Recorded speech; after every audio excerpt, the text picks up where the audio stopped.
The Quran describes the various embryological stages in great detail. The Quran mentions in Surah Mu'minun, chapter number 23, verse number 12 to 14, that we have created the human being from a quintessence of clay, then made it into a nutfah, a minute quantity of liquid, then made the nutfah into alaqah, a leech-like substance, then made the alaqah into mudga, that's a chewed-like lump, then made the mudga into izama, bones, then clothed the bones with lahem, that is flesh, and then we made a different creature. Glory be to Allah, who's the best to create. These three verses of the Quran describe the various embryological stages, the initial stages of development of a human being in the mother's womb in great detail. First it says that it made it from a nutfah, which we discussed, a minute quantity of liquid, then made the nutfah into alaqah. That means a leech-like substance, which we discussed earlier. The meaning of the Arabic word alaqah, it has got three meanings. One is a leech-like substance. It also means something which clings. And the third meaning of alaqah is congealed clot of blood.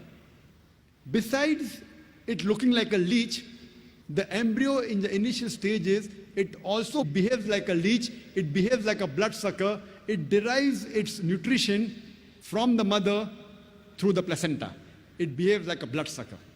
So besides looking like a leech, it also behaves like a leech. The second meaning, something which clings, we know that the embryo clings to the uterine wall.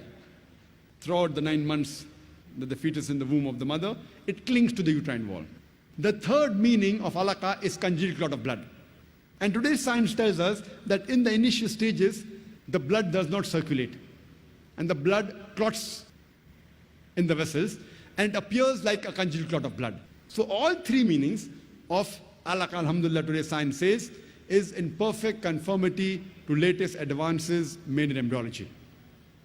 It further says, we placed it in a qararim makin, a place of security.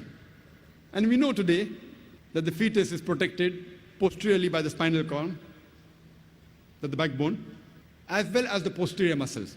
And anteriorly it is protected by the anti-abdominal wall, by the amniochorionic membrane, as well as the amniotic fluid, which protects the child. So the science today testifies that the child is well protected in the womb of the mother. It further says, we made the alaqah into a mudga. A mudga means a chewed-like lump. So Professor Keith Moore took a plasticine and made it look into a leech-like substance, initial stage of embryo, and then placed it between his teeth. He bit it to make it appear like a mudga, a chewed-like lump. And when he saw it, the teeth marks, it resembled the somites from where the nerves develop.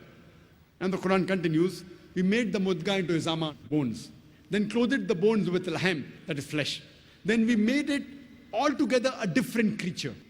So what does the Quran mean that we made it into altogether different creature?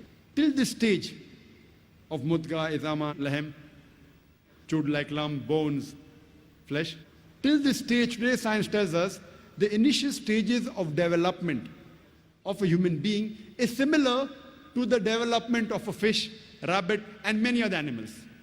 Only after this stage does the human development differ in looks, where we have a head, then we have limbs. Then the Quran says, we made it into a different creature. Glory be to Allah, who's the best to create. Imagine, the Quran describes the various embryological stages in great detail. And Professor Keith Moore, he said that this description given in the Quran, based on shapes, alaqah, leech-like substance, mudga, chewed-like lump, izama, bones, laham, flesh, is far superior to the divisions made in modern embryology, where we say stage 1, stage 2, stage 3, stage 4. It's difficult to identify. The description given in the Quran is far more superior and much more easy. And previously the scientists, they thought it was in the 16th and 17th century when scientists like Swammerdam, they thought that the sperm contained the miniature human being. The head of the sperm contained the miniature human being, and then it grew in the womb of the mother. Later on, when they came to know that the size of the ovum is bigger than the sperm. De Graaff, he said that the human being is present in the ovum and not the sperm. Later on in 18th century, Maupertuis, he propounded the biparental theory that both the ovum and the sperm is responsible for the creation of the human being. They fertilize, they form the zygote, which the Quran has described in great detail.